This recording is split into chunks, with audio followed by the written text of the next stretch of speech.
And we are back. Everybody, prop stars are here in the house. Welcome to 2026.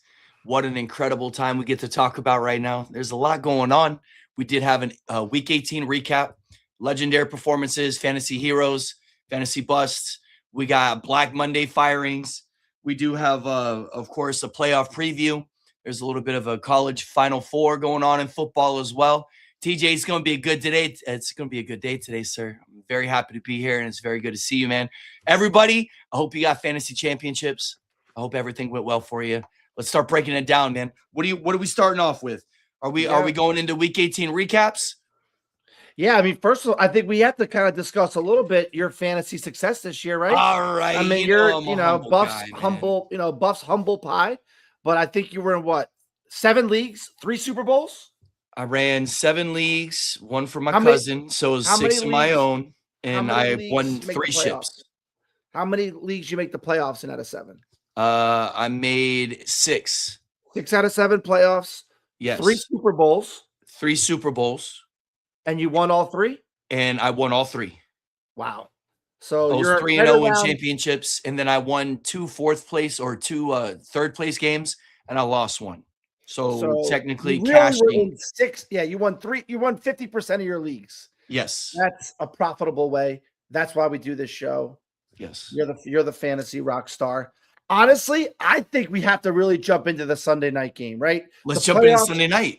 The playoffs started on Sunday night. Right? Yes, and it was one of the most entertaining, great games. Everyone questioning, is Rodgers the guy? Is Lamar Jackson the guy? I remember being so I'm just still looking at Derrick Henry as a draft pick early on next year. I'm still loving Derrick Henry. Yeah, Derrick Henry comes out and busts like a 60-yarder or 50-yarder on the first play of the game. I think it got called back. And he still ran for it was incredible. And even with that, he still ran incredible. I remember being so angry that Boswell missed the extra point because all that mattered was we weren't going to get overtime. And It was so much fun to watch these guys leave it on the line. And then you just, and I know how hard kicking is, and it's crazy, windy, cold, and it's just such a hard thing to do. But I remember being just so mad at Boswell. I'm like, why'd you miss that? Just because I knew who Boswell was. Now, what I didn't know is I never knew who Tyler Loop was. Here we are. It's week 18. I knew they had a kicker that was different. We all knew it wasn't Justin Tugger. You know what I mean? With the massage thing, massage MV gift certificates. So here he comes, and they show the crazy stat line. I thought it was the jinx of a lifetime. Whenever they do the announcer stat, 39 of 39, short of 50 yards, didn't miss a 40-something yard field goal all season, and he steps up when the lights are the brightest and the important moment of your life. Everyone's watching. You're this phenom kicker. They put the trust in you, and you just shank it wide right. I will never forget who Tyler Loop is. Did you see the video after the game? Harbaugh's holding him. He walked him in personally.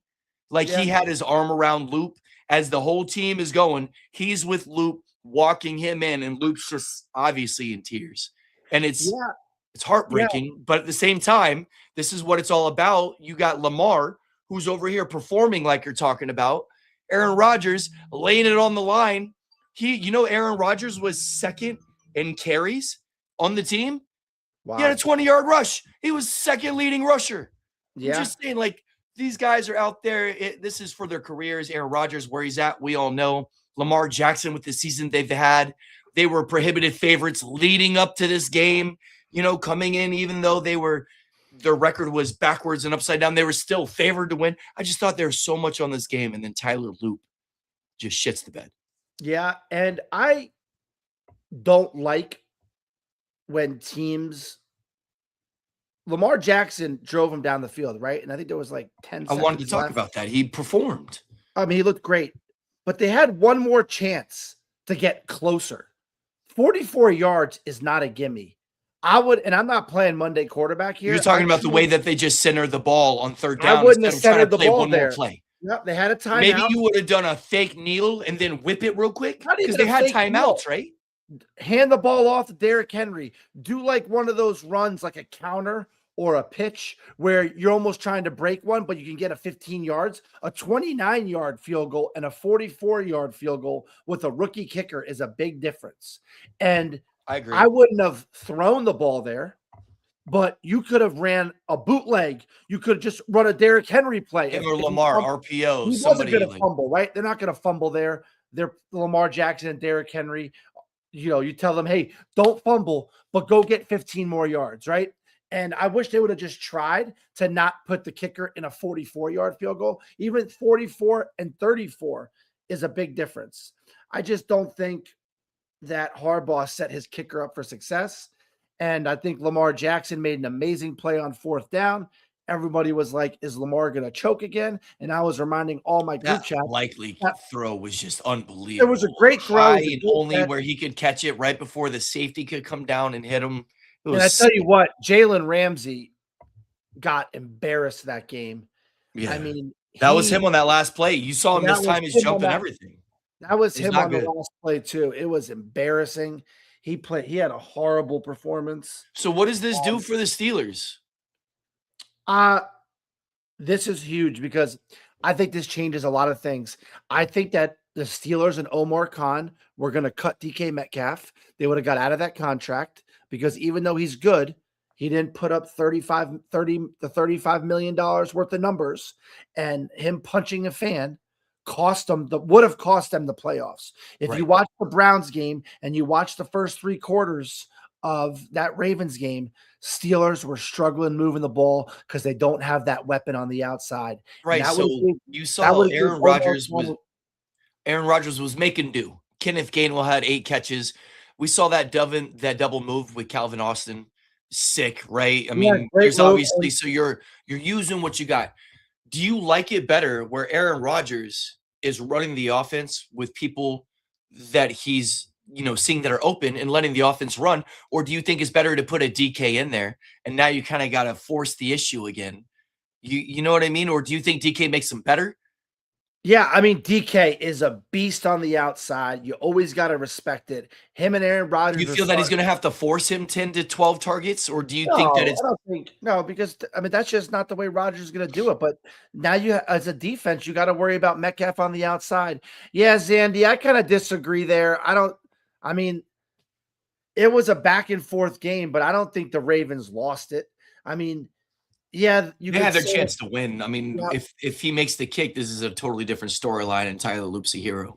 Yeah, of course, but that's it's a 44-yard kick with a rookie kicker in the crunch time in cold weather in Pittsburgh. Boswell just missed a kick.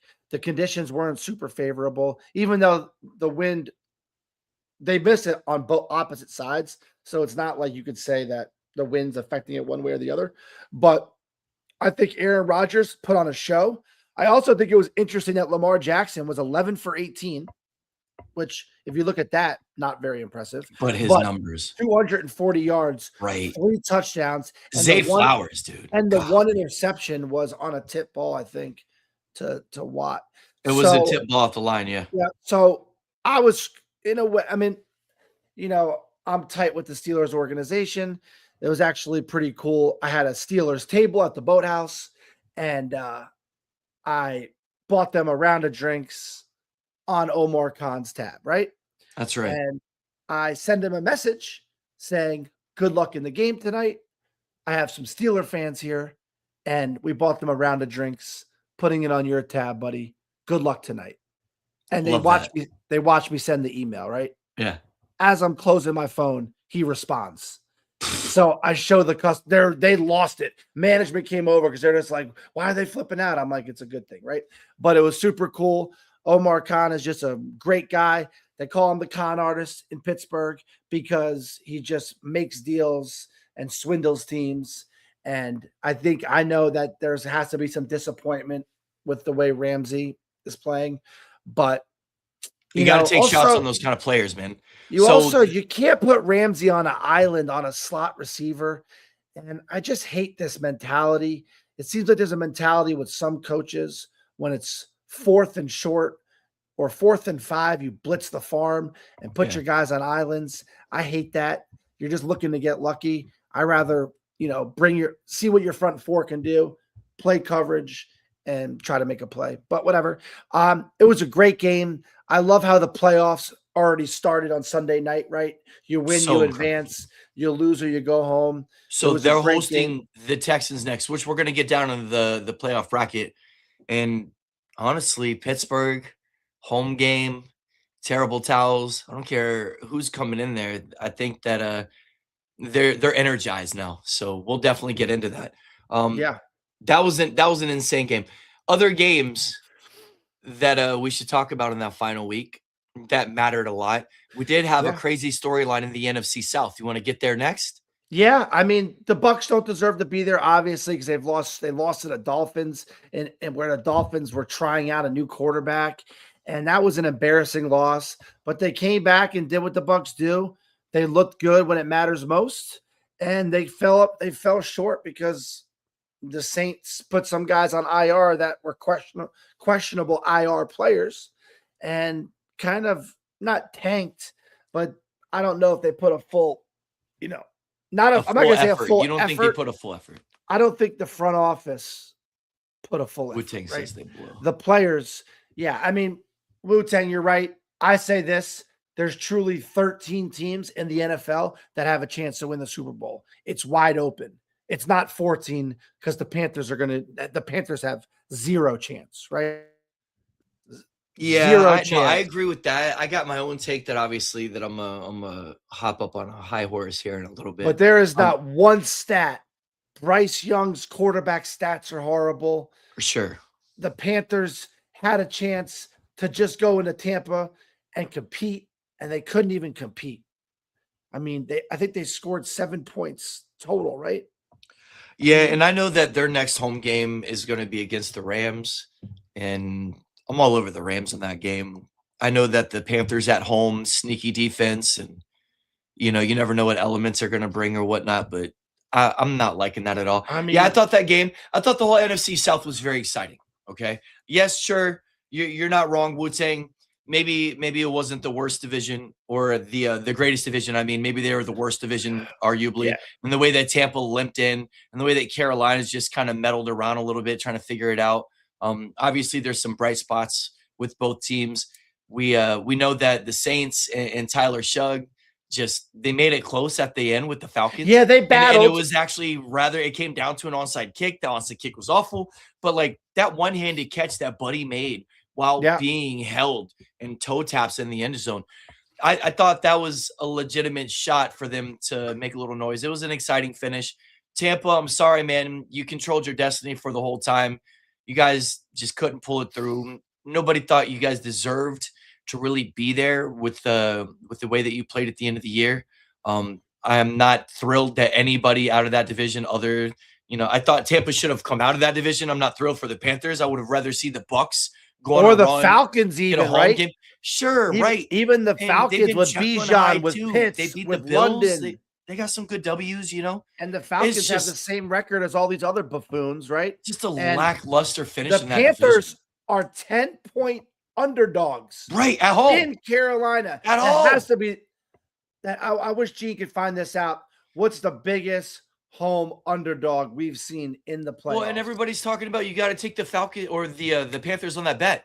You got to take the Panthers. You got to take the 10. You got to take. I'm like, I don't like it. I don't like the way it And smells. Wu-Tang, you're right about that. I think it goes Falcons, Saints, Bucks, Panthers in that order right now. Who are the 4 best teams? If you had me rank them, I would say Falcons 1, Saints 2, Bucks 3, Panthers 4th.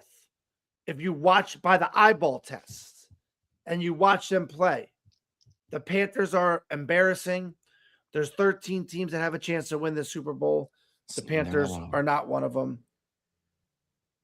That would be the greatest upset in the playoffs if the Panthers did beat the Rams. And yeah, I hope I'm right. And if God forbid, And that's a home upset, like you said. That's kind of crazy. Yeah, and if God forbid they do beat them, which I'm not saying that's impossible. It is impossible for them to go to the Super Bowl. I'll do this whole podcast naked, shirtless, whatever YouTube lets us do. You heard it here first. Panthers in the Super Bowl. TJ is going to be blurred out like a blob with his unmentionables out there. So that is another finish to that division, right? Nothing else really Yeah, I'm predicated trying in to the think of NFC. any other storylines. Giant fans are pissed that we came in and dominated the last 2 games. We do what the Giants do, and we play I love ourselves the out of a fact that you top beat 3 the pick. Cowboys and ended the streak at the end of the regular season, so we could just get that out of the way, moving on to next year. Yeah, I mean, we're projected right now to draft Carnell Tate. I don't know if I love that or not. So those were home underdogs, Gene, I'm assuming. Yep.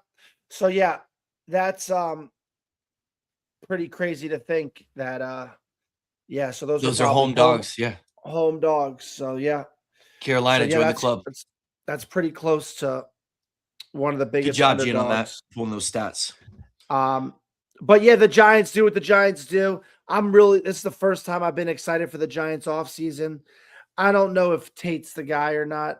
I'm really curious to actually see what he did against the Miami Hurricanes in the last game because I felt like Jeremiah Smith was all over the place and Tate was Yeah, I thought the definitely not. Cowboys are going to come out and light it up and like kind of throw the ball around the yard. And then early on, here they are like kicking field goals on 4th down, and it's like a go for it type situation. As a And you already had Hurricane fan, Schottenheimer on record saying we're going for it, we're playing aggressive. No, you guys just got murked by the Giants on week 18. You looked unorganized. yeah, And you but looked no like, Dak, right? Dak, no, sure. I mean, whatever. Just saying, yeah, like Cowboys mentality. You got to sit there and you got to let it go. And I thought they were definitely going to be going for some numbers. You did see all the players and contracts hitting, and caveat catches and all that going down over the weekend.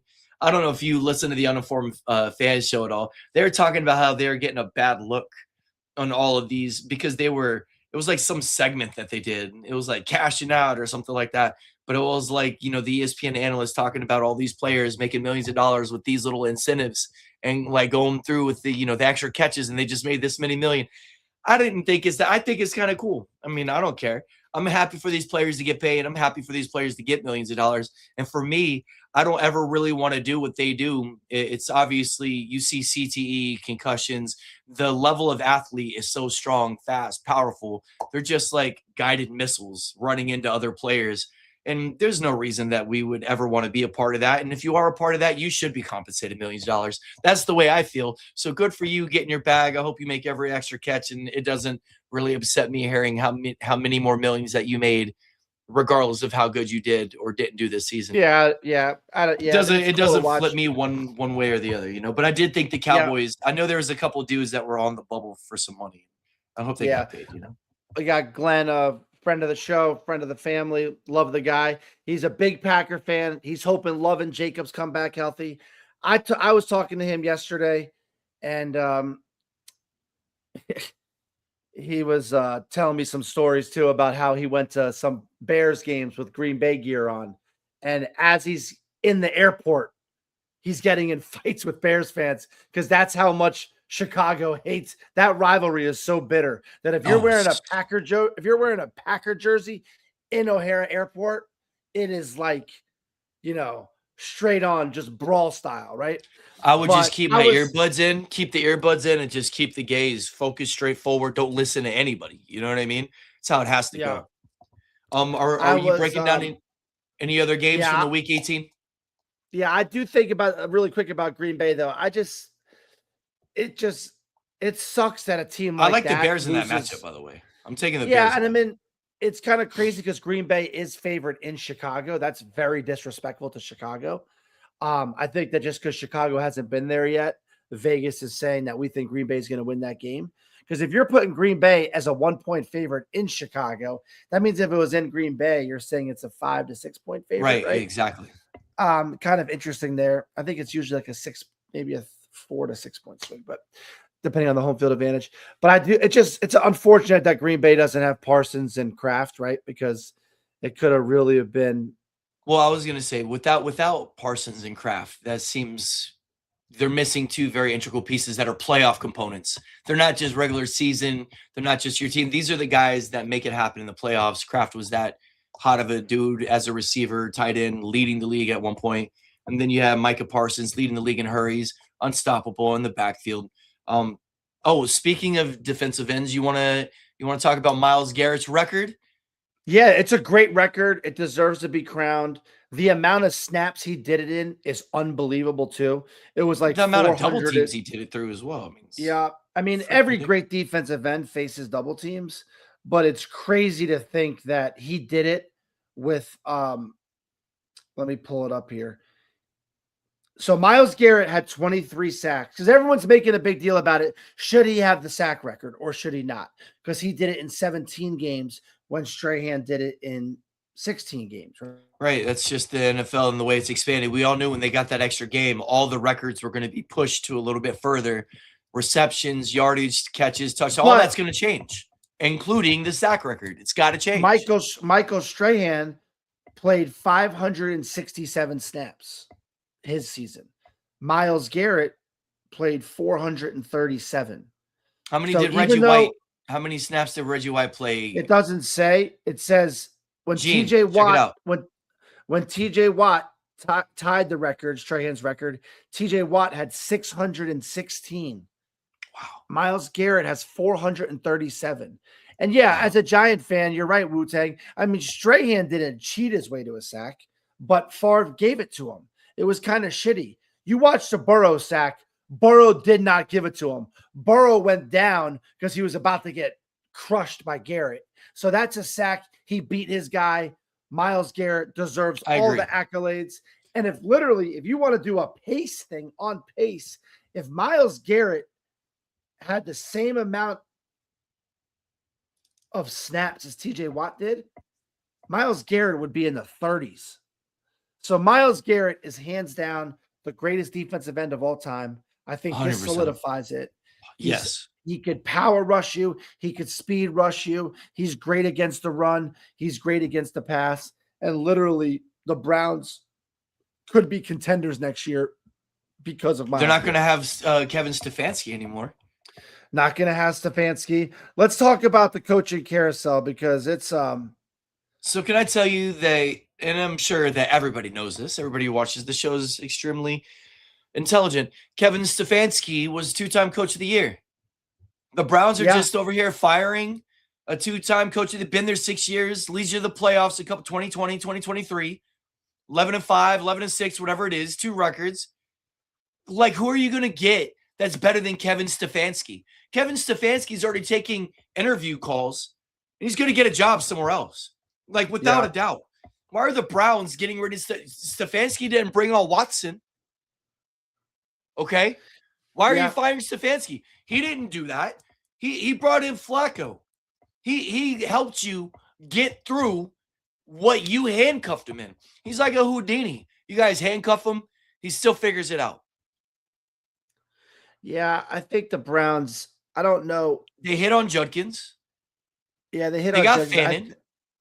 I think that, Stefanski, it was his time to go. Looking at way too early rankings, Fannin is one of my tight end darlings. You will see me trying to go after Harold Fannin on the cheap all in my drafts next year. That guy is a target monster. He's an athlete. I just think they got enough pieces there, and maybe they want a different voice. Maybe they want a different leadership guy.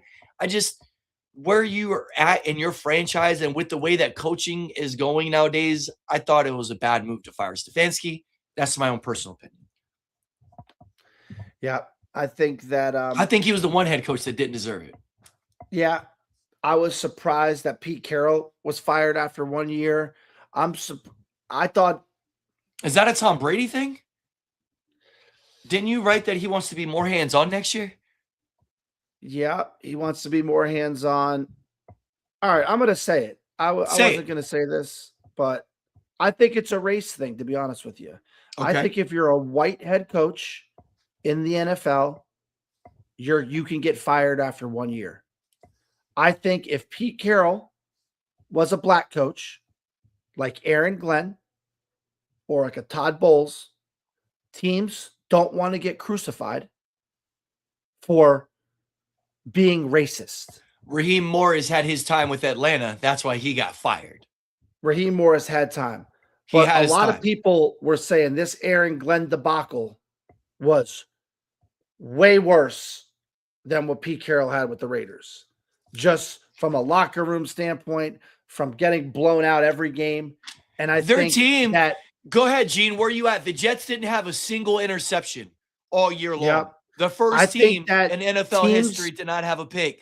Gene, what is that?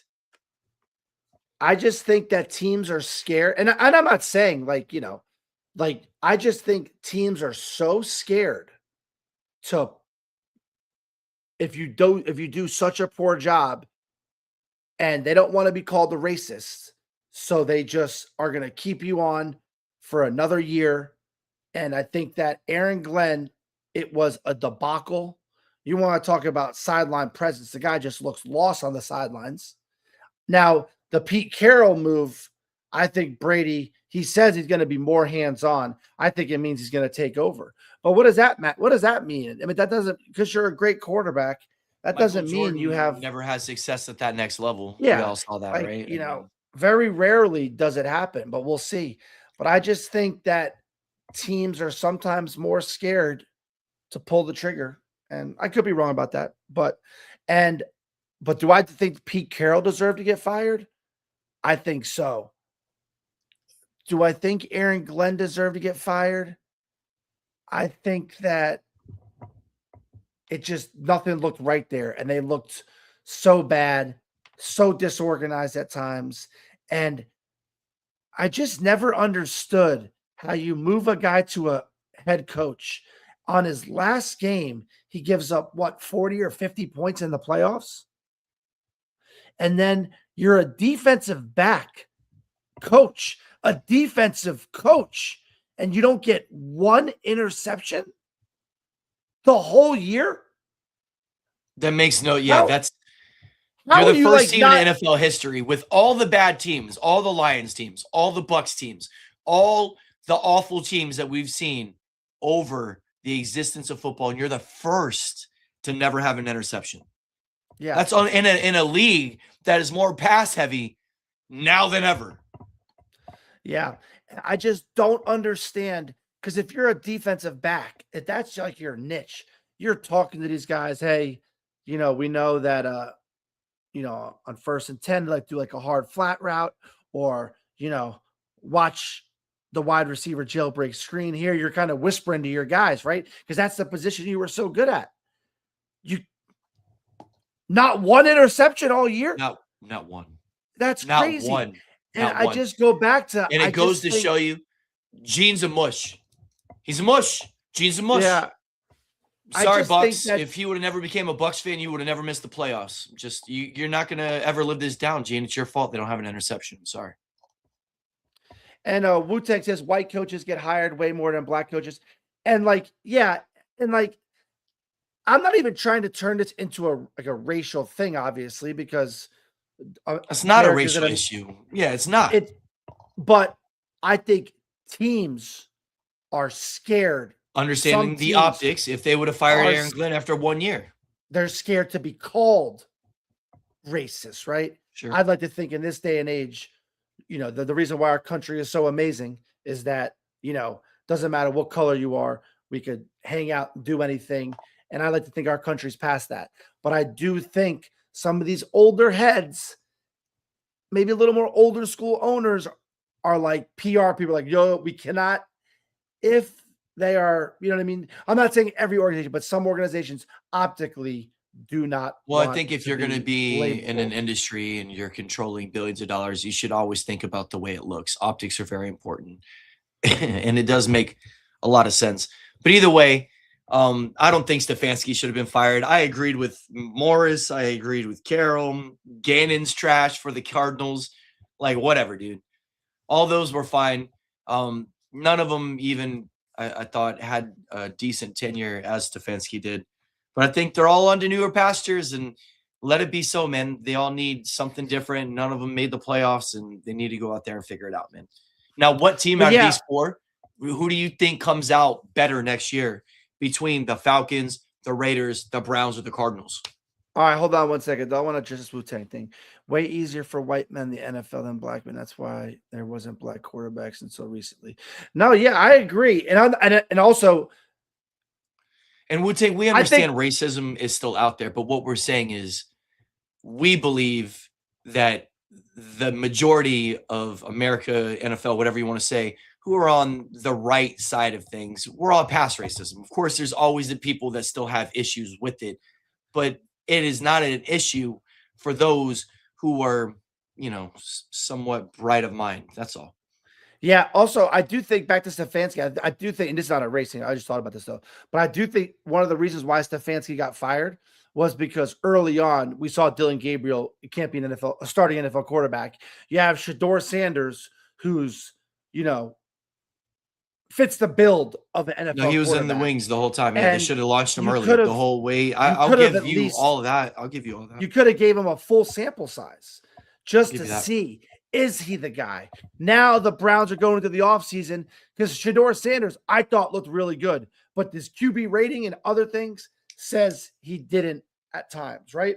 But since we don't have a large enough sample size, now the Browns, they don't situation where you could have seen early on, hey, Shador not only does it give you the best chance to win, but also we get to see if we have a quarterback of the future here, and it looks like Stefanski just buried him in the depth chart.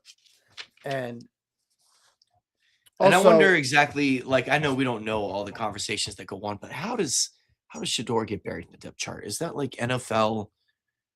You know what I mean? Is that the ownership telling them? Is that they don't like the way the Sanders family's been kind of popping off around the league? Whatever it is. It's just, there's a lot of things the good old boys don't talk about. And you just wonder, why did Stefanski really bury him? Was that his Stefanski decision?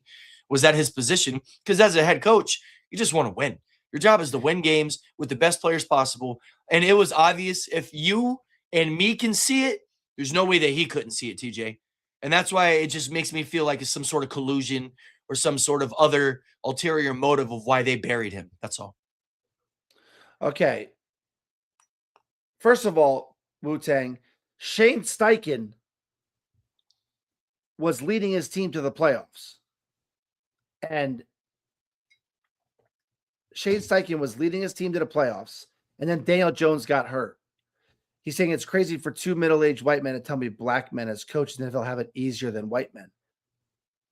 No one's saying black men. That's why I didn't want to bring it up, because people are just going to misconstrue it, right? I'm not saying black men as coaches in the NFL have it easier than white men. I just think that there are certain – I think Aaron Glenn should have been fired this year. I think it was abysmal. He's shown that he got moved up too quick from defensive coordinator.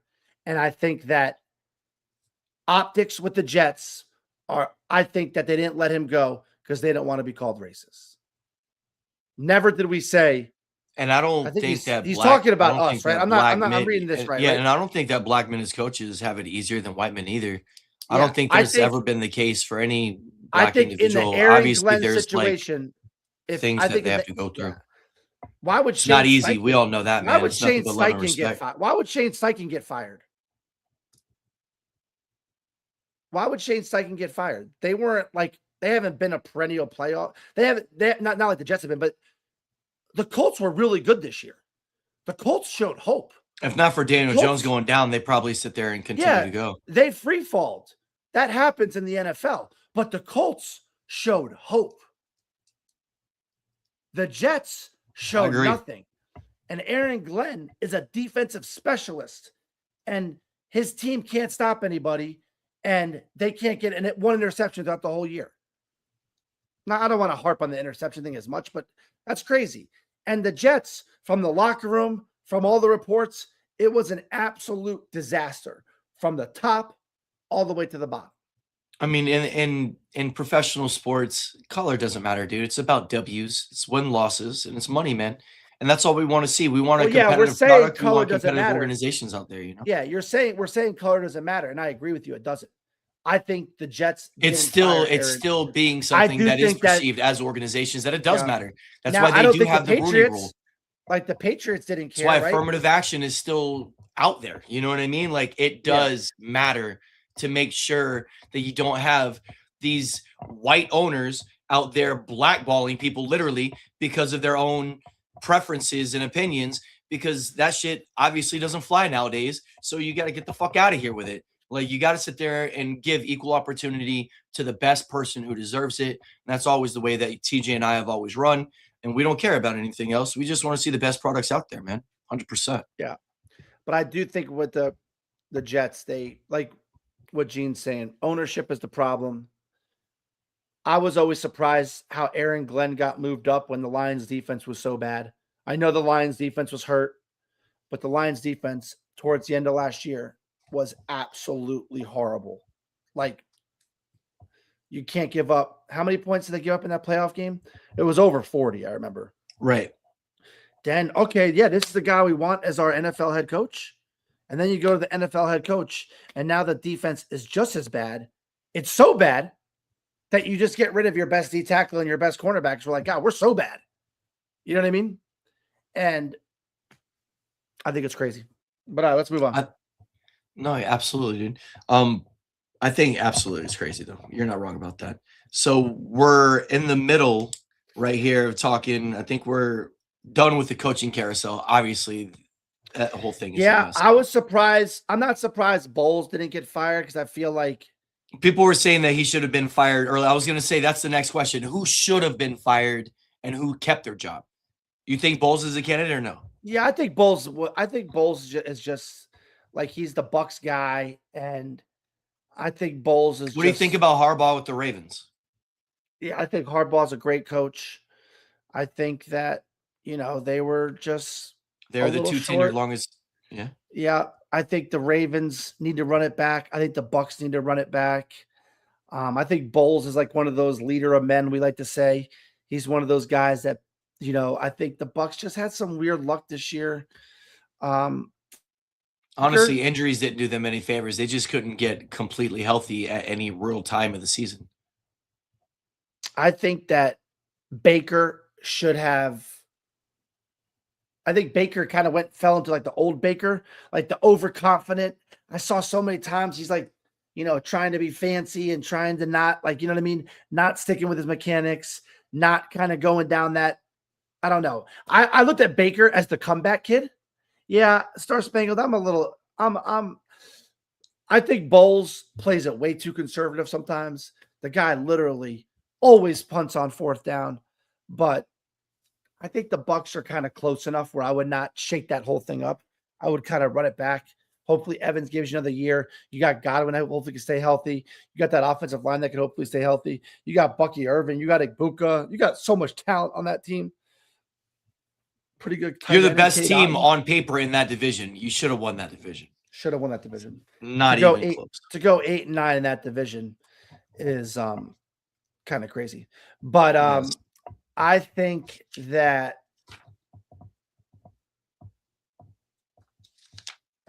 Harbaugh, it's a joke for him to think he's on the hot seat. It would have been interesting to see if Tomlin lost that game or 2 nights ago. Right. If he would have been on the hot seat.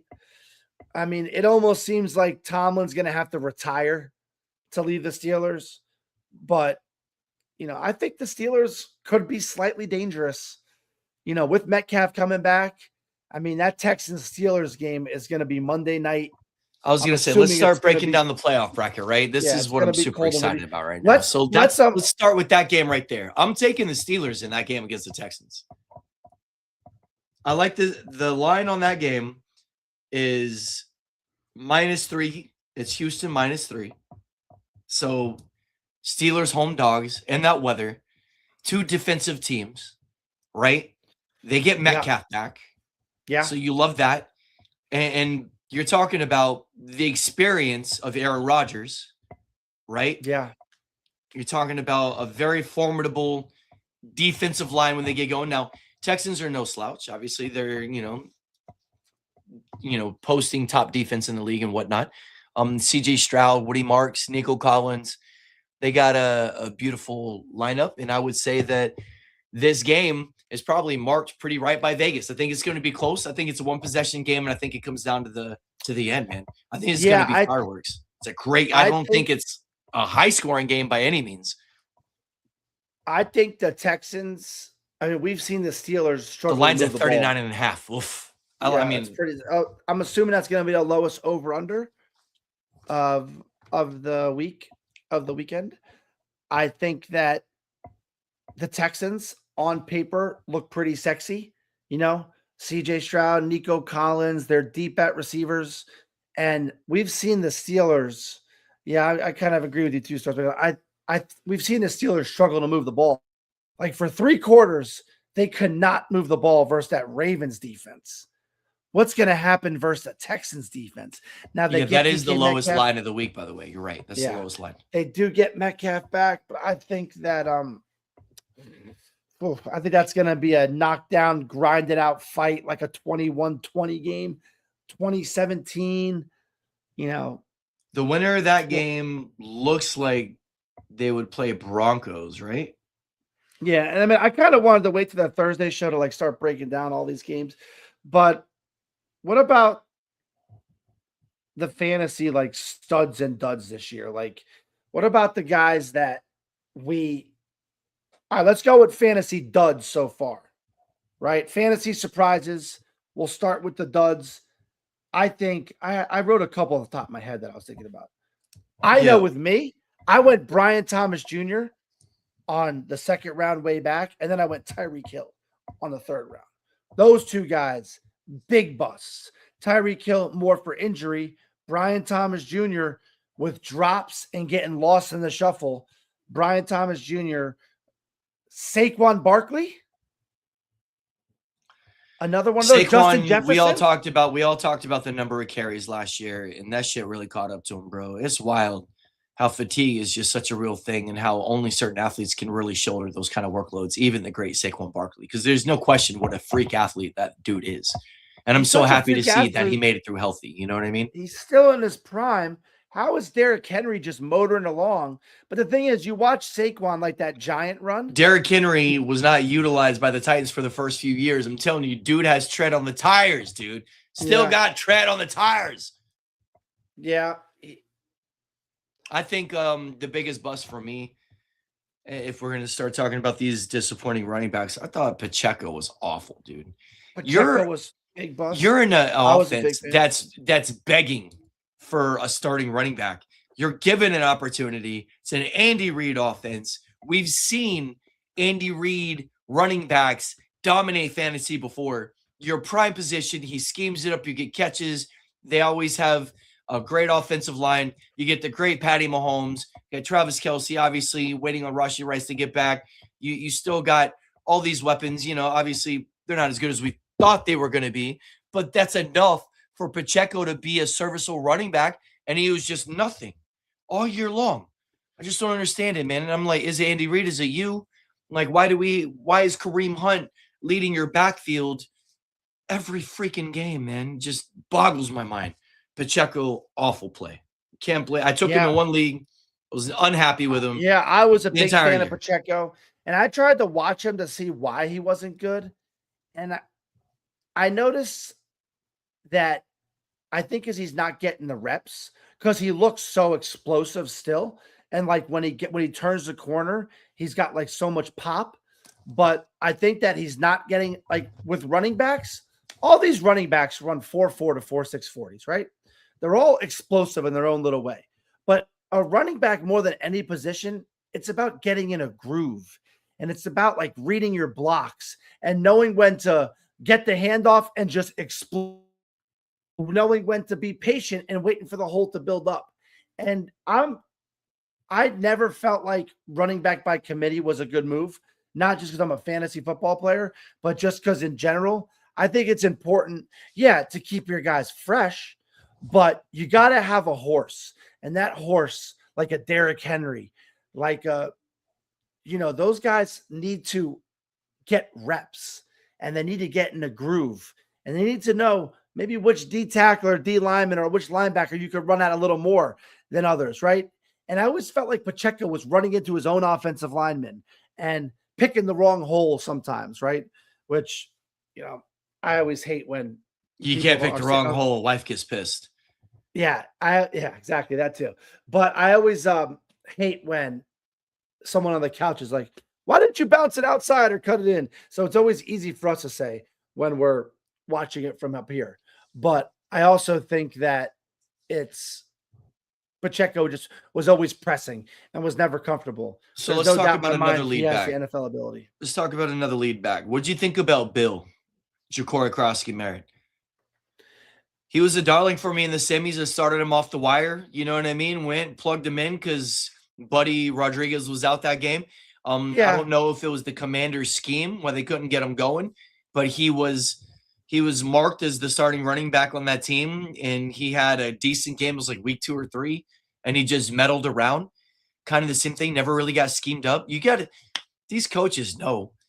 It's just like you said, TJ. You need 20 touches, right? You need 20, 25 touches to get them the opportunity to break one and let their talent come through. There's obviously schemes and there's defensive plays. They're going to shut down whatever you're doing, but there's also times that the one wrong block or the one missed assignment leads to the breakout, leads to the 5-7 yard push. You get that momentum. And I just feel they never gave him enough, man.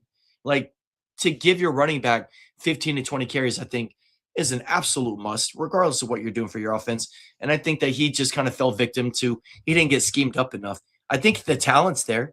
I think he's a bounce back candidate next year, right? But to be drafted, he came out, he was such a late name in fantasy, and everyone was talking about him. And after you heard Eckler wasn't the dude and this and that and the other, like, you're like, Bill. And he showed his potential late against Dallas, but Dallas lets everybody look great, as we all know. Yeah, I feel like running back is one of those positions. We never know what's going on behind the scenes, right? We don't know if somebody told me something about how he couldn't, like, he was having a hard time learning the playbook. Right. They're saying that it's kind of an aptitude thing and him learning because he's have you ever heard some of those plays that they got to call in, like, as a quarterback? I'm like, geez, I'm always amazed at the like. So yeah, I'm not trying to make fun of the guy because it's like I think he has a hard time learning the playbook. And I heard that. You never know what's going on behind the scenes. Are they good at picking up blocks? There's a lot of things that go into play there. The Wonderlic test is there for a reason, right? And it's more for quarterbacks, and it's just to kind of take your mental state and prowess of how you could process information is what we're trying to do. Yeah, because these guys sometimes they just can't figure out a playbook, and fuck, man, I don't blame them. Shit, those plays, hearing those plays called in sometimes, I'm like, why slant? LV, but I'm like, whoa, that's it's so crazy to me that like a quarterback could just recite plays like that. And you always hear when a quarterback goes to a new team how hard it is for them to learn the lingo. Like John Gruden was always famous for having really difficult plays to call. But either way, some other busts. But I think Krosky-Merritt did what he should have done, right? I think he was about where everyone thought he was going to do. Now he had that one big game for you in the semifinals, and I think he was a bust throughout the year. I mean, obviously with Jaden Daniels being out and the running game being there, and to let Christian Rodriguez lead your backfield and this and that, and for the missed blocks of the play, I just think that he obviously missed the mark there. Let's talk about the Jordan Mason. I wanted to say Jordan Mason, Ramondre Stevens, right? You had Jordan Mason along there with Aaron Jones, and there was a league that I picked Ramondre over Mason. Didn't look great early. At the end, Ramondre still ended up pulling it out, and he looked great, and he earned his spot back in that offense, and he will be. I think those guys finished about what we thought, though, right? I mean, Mason a little behind. Ramondre was ahead. I thought you were way wrong for doing that, and I looked like I was right. And then I think that Jordan Mason fell off, and Ramondre, he did good. He had some good games. He stayed relevant, is what he did. You know what I mean? Yeah. He was one of those guys in a double flex. You definitely had to play him. And Travion got a lot of the love there late. But so we'll talk about that too, right? So obviously Travion is the stud of that backfield. And he's the guy who's, breaking all the 50-yard runs, most 50-yard runs in an NFL season, Ramondre is in that backfield, so he will be there. So that is a tandem next year, right? Yeah. Now, what other tandems do you feel that second running back is going to be very valuable next year? You got any off the top of your head? Cam Scattergood, Tyrone Tracy. What do you think about the Kyron Williams, Blake Corum? Yeah, Kyron Williams, Blake Corum. Blake Corum really came on late, right? Yeah. What about Charbonnet? Charbonnet with 12 rushing touchdowns this year. Thank God in my finals and the big league, the honey pot, that Overman didn't start Charbonnet. as a I don't Seattle fan. understand. Yeah, I And don't. the Yeah, guy is just Charbonnet's. a rushing touchdown machine. It looks like Charbonnet's taking over that backfield. I'll be interested to see what happens. Let me actually see what in the Niners game. I'm already Who dubbing got it right what? now, and if anybody wants to use it, go ahead. But if I get Charbonnet in any of my leagues next year, my team name will be Marvin Gaye and Charbonnet. That will be my team name, bro. Yeah, like Kenneth Walker had 16 carries for 97 yards. Great. Charbonnet had 17 carries for 74 yards. So, like, It's a Charbonnet tandem had a touch. backfield. Yep. Yeah. I mean, I feel like those guys kind of got drafted where we thought. I guess Charbonnet, you could draft a little higher. I think Um, Charbonnet is going to continue to skyrocket up, man. I think he's going I to be was a value always, back. yeah, I was always blown away in the preseason when like a lot of the fantasy experts were saying Kenneth Walker was going to be a league winner because I always felt like Kenneth Walker was going to be limited because of I Charbonnet. I've And I had never Kenneth Walker a understood. few different times, and he's just got that pop speed. Obviously, we've seen Yeah. him, and he can bust it, and I think that's why. But leading on to another running back that I thought that had the same pop speed, Brees Hall just finished out his contract with the Jets. He went through some injuries. They call him Brees Lightning. He's got the speed. Obviously, running for the Jets franchise hasn't been a real successful running back out of there in a long time. Yeah. So I feel that there's definitely brighter horizons for Brees Hall. And I think he's going to be a very interesting candidate to watch. And depending on where he goes in situation, because I think he's still got it. And he's young, he's priming. And I think that we're going to see a Brees Hall resurgence year next year for sure. Just as talking about another running back, but that does leave a vacancy in that New York Jets backfield, and that is going to be curious if they're going to Yeah. run Everybody any, thought if Balin anyone's Allen even was going going to to be the want to guy. take them. You know what I mean? It's crazy how it works out though. But you have to keep these things in mind because this is what fantasy is all about: is predicting the curve, man. You want to be ahead of it. Yeah. As I'm going through this, like I looked at the Seahawks carries last game. Now I'm like, wait a minute. The Niners, I watched that whole game and I'm like, the Niners couldn't move the ball, right? And now They you look look back, so you look unoriginal at the in box that score. game. Brock Purdy dropped back 27 times Wow. and threw for 127 yards. What did McCaffrey do? No touchdowns, one pick. Wait till you hear this. How many carries do you think C-Mac had? Let's say I didn't lead into that. So let's just say No, it's a right. I random game. would have told you Let's say C-Mac usually gets between 15 and 20 carries. keep in mind that the Niners were playing for their lives pretty much because they had a bye if they win this game. And they are so hurt right now. That bye would have been monumental. Sure. C-Mac had 8 carries. Wow. 8 carries for 23 yards. Brock Purdy dropped back 27 times. No touchdowns, 1 interception.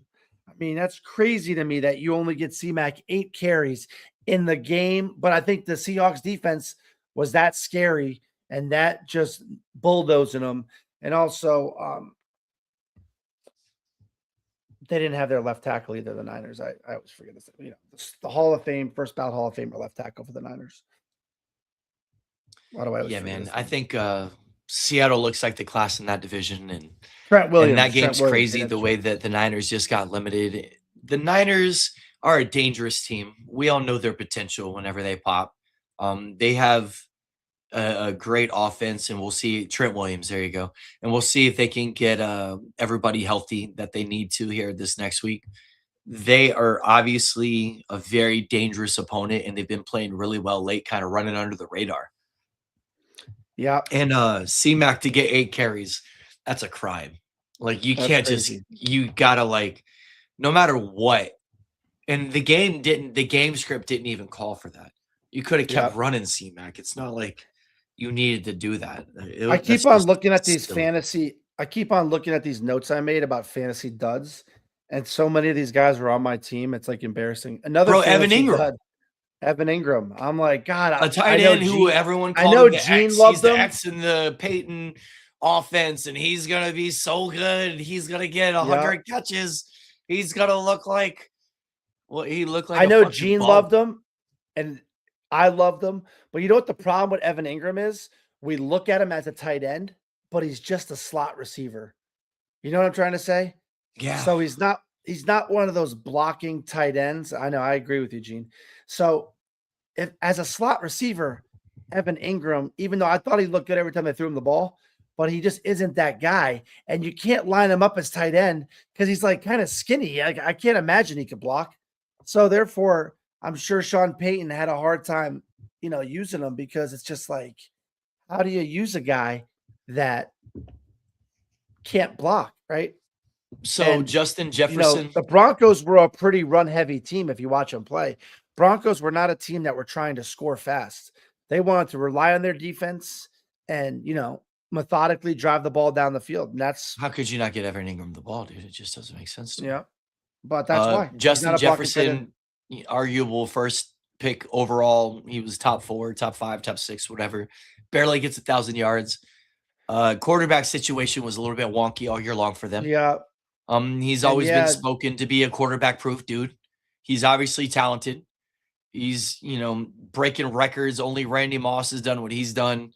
Leading through, first 1,000-yard receiving, so many yard, yada, yada. The guy is unbelievable.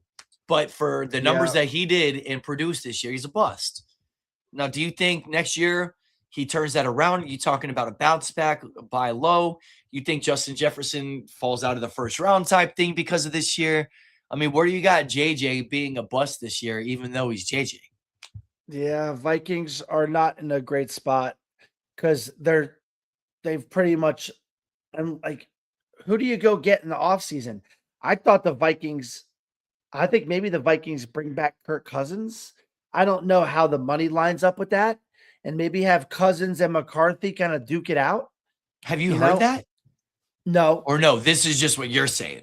Yeah, that's just what I'm saying, because can you go into next year with just McCarthy and no backup? Like, I don't think you can you? If you're the Vikings, you have everything else in place. Vikings defense was probably top 5 the last. You go pay for a backup and go get Jameis? Or Jameis maybe, and just say, because Jameis with that offense. I don't know if the Giants get rid of Jameis though. And I think the Giants might say, hey, let's put Jameis and Dart in there. Maybe we get a little more of an old school coach in there. So you're talking maybe Russell goes over there. Maybe Russell goes over there and you get Russell Wilson. No, Russell Wilson's done. He's not. Wilson's not going to start anywhere. But I'm not saying he would start. I'm just saying like he would be your backup or compete for a starting job. Right. But I don't think if you're Minnesota, can you go into next year and just be like, this is our guy. You know what I mean? I mean, he beat the Lions in Detroit, right? I think they beat the Bears last second. And then I think they might have did they beat the Packers? Minnesota beat the Lions in Detroit, but do you remember that was the game where Minnesota's quarterback threw for like 50 yards and they still won. It was one of those real. What I'm saying, when you're looking at, and you're right, I'm just saying you got a quarterback who won some divisional games. That's all. And you see the way that the Sharps are just all over him all year long, talking about the potential. And you and I are like, we don't see it, but and like he could definitely. They always say, can he spin a football? Like, yeah, McCarthy could definitely like spin a football. And when you watch him throw like a 15-yard out to the far hash, he could do that. So he definitely has the arm talent. But is it like, I don't know. Is it one of those Shador things where processing information isn't there yet? I don't really know. That's what they say about Shador. I feel like he's got like a moxie about him. He's just like I think he's proved that he's a tough dude. And that he's a team player. I saw the team rally around him on a couple of those comeback games that he won, ugly or not, like awful first half performances, kind of gets it together at the end, whatever it is. NFL's a tough game. We all know you're not always going to have the quarter, the half, the first 3 quarters that you need. Sometimes it just comes down to making the drive, the play in the fourth quarter and getting the job done. And he did show he overcame some bad games. Now, I think that you're right. I think that he should definitely have somebody push him and make that happen. Because with Justin Jefferson, TJ Hawkinson, Aaron Jones, you got these weapons. Kevin obviously is coming back, right? O'Connell, whatever their head coach is. I mean, you got to figure this out. And quarterback is so important that you got to sit. Yeah, you can't be Minnesota and roll into next year with just McCarthy. You're not running this back. There has to be some tweaks. Yeah, it has to be some tweaks. I think like we can wrap it up soon, right? Because I feel like we'll talk about it's going to be a lot of preview next week, of course. Yeah. Or next show on Thursday, right? I'm trying to think what other. Oh yeah, one thing, and we'll talk more about it on Thursday. But the Jags offense has averaged 32 points a game since week 8. So the Jags have a defense, right? We all know they have a defense. They have the number 1 run stuffing defense and a top 3 defense in the league. They have a run game. They have an offense that's gelling right now. They have receivers, tight ends. I think Trevor Lawrence getting better. I don't know if I trust him fully yet, but he's getting better. Jags could be a great team to bet on at 14-1 to win the Super Bowl, especially in the AFC that's wide open, right? I mean, you say that, but I wrote it down on the notes. I'm not, obviously I'll get more into it. I think this is Josh Allen here. Josh Allen. Yeah. I think me too.